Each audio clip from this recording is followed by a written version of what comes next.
Wu Wei na kineskom znači raditi ništa, to jest ne raditi. Zvuči kao neka crnogorska zapovest ili kao poziv na odmor i relaksaciju, ali Wu Wei svakako nije poziv na lenjost ili na padanje u apatiju. Wu Wei je poziv na najplemenitiju vrstu akcije prema filozofiji taoizma, poziv da se prati put ili Tao. Tao ima posebno značenje u konceptu taoizma i on je suštinski proces ili princip na kome počiva ceo univerzum. Taj suštinski proces, Tao, ne čini ništa, ali opet ništa nije ostavljeno neurađeno. I to je taj paradoks Wu Weia. On ne znači ne raditi ništa, nego znači raditi stvari na način da to ne bude na silu. On znači biti u miru sa samim sobom dok si u procesu najvećeg stvaralačkog zamaha i dok koristiš maksimum svoje veštine i efikasnosti.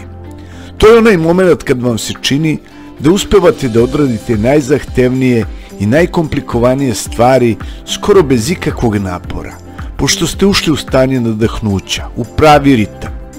Sigurno ste nekad doživjeli to stanje duboke koncentracije, kada rad teče sa lakoćom i bez prekida i zastoja. Kada gledamo nekog glumca ili muzičara, mi tačno prepoznajemo kada je izvedba urađena na silu i onda nam to izgleda veštački i neprirodno. Prema knjizi koja je utemeljila taoizam, Tao Te Ching, što bi u prevodu na naš jezik značilo knjiga puta i vrline, za svoju inspiraciju taoizam se oslanja na svet prirode. On želi da naše ponašanje bude spontano, ali i neizbežno, poput nekih prirodnih procesa. I želi da budemo sigurni da plivamo niz struju, a ne protiv nje. Trebamo biti kao drvo bambusa, koje se savija na vetru, ili biljka koja svoj oblik menja prema stablu uz koje raste. To ne znači da nećemo seći drvo, nego da ćemo ga seći na mestu koje je najpogodnije za to.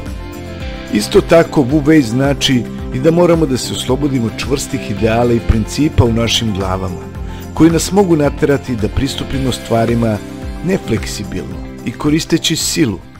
On nas poziva da umjesto toga situaciji pristupimo onako kakva ona jeste i kako ona to zaista i zahteva, a to ćemo moći samo kada svoje egom vođene planove stavimo u stranu.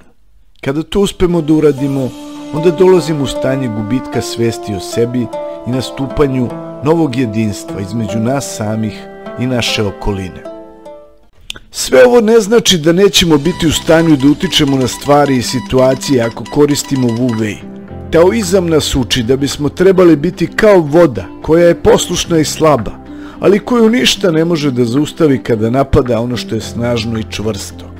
Kroz nežnu upornost i usklađenost sa specifičnim oblikom problema, prepreka se može zaobići i vremenom postepeno erodirati.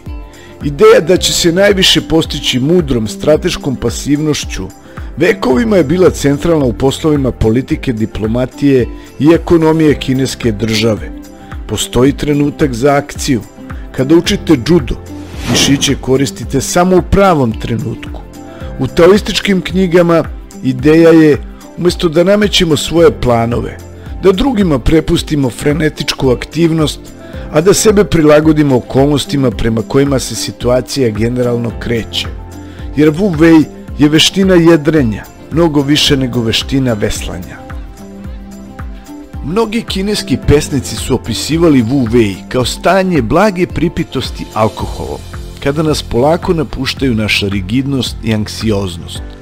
U tom stanju lakše podnosimo svaku nevolju i nesreću koja nas može zadesiti, a koje bi mogle slomiti nekoga ko ima potrebu da neprekidno drži sve pod kontrolom. Možemo slobodno reći i ovako: pravi Wu Wei nije onaj koji se ostvaruje svesnom radnjom. Da biste ostvarili pravi Wu Wei, morate se vratiti u vreme kada ste bili dete. Sve svoje stavove i mišljenja, svu svoju logiku ostavite ispred vrata. Sva filozofska i religiozna uverenja ostavite ispred vrata. I pogledajte na svet kao da ga prvi put vidite. Crveno nije crveno, plavo nije plavo, tvrdo nije tvrdo, mekano nije mekano. Ništa nije određeno. Verovatno će vam biti teško da se dovedete u to stanje gledanja na svet zbog naše navike da svemu dajemo objašnjenje i odrednicu. Ovo je zeleno, ovo je čvrsto, ovo je nešto, ovo je ništa, ali pokušajte da tretirate te informacije koje vam vaš mozak šalje kao neku besmislicu. I zatvorite oči i oslušnite. Šta je ono što zaista iskreno čujete kada se odvojite od svega? Ova vrsta odvojenosti od sveta ne znači da ne učestvujete u stvarima. Možete imati potpuno ispunjen život, pun svake radosti, ali opet biti odvojeni od sveta. Nije dobro ukoliko vaša želja za nečim, za uspehom, osobom ili zadovoljstvom postane toliko jaka da vi sami postajete anksiozni zbog toga. Nije dobro ako je vaša želja toliko silna da se toliko plašite da nećete uspeti u nečemu, tako da to nešto ili nekoga počinjete da stežete iz sve snage. Ako je vaše stanje svesti takvo da vi naprosto morate da nešto ostvarite ili da nekog imate, vi ste već sve uništili. Zbog toga ste nakon svakog pokušaja da to ostvarite jako razočarani i frustrirani. Osjećate se prazni i osjećate kao da je nešto izgubljeno. I zato ga ponovo želite još više i nastavljate sa pokušajima da to ostvarite ponovo i ponovo i ponovo. Upravo to je rađenje stvari na silu, suprotno Wu Wei. Radost i zadovoljstvo ne mogu biti ostvareni ako svim silama pokušavamo da ih uhvatimo. Kao kada je devojčica dobila malog zeca. Bila je toliko oduševljena svojim zekom i toliko uplašena da će ga izgubiti, da dok ga je nosila kući u kolima, toliko ga je jako pritiskala da ga je bukvalno ugušila svojom ljubavlju.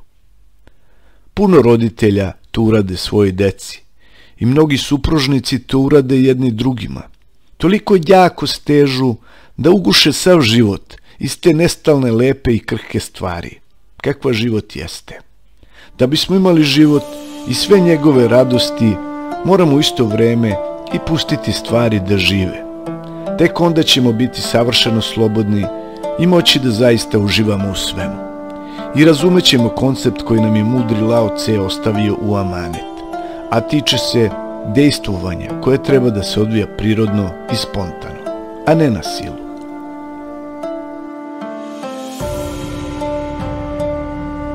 Hvala na gledanju, nadam se da vam je ovaj video bio zanimljiv i od neke vrednosti za vas. Molim vas da ostavite vaše komentare kao i da like, share and subscribe.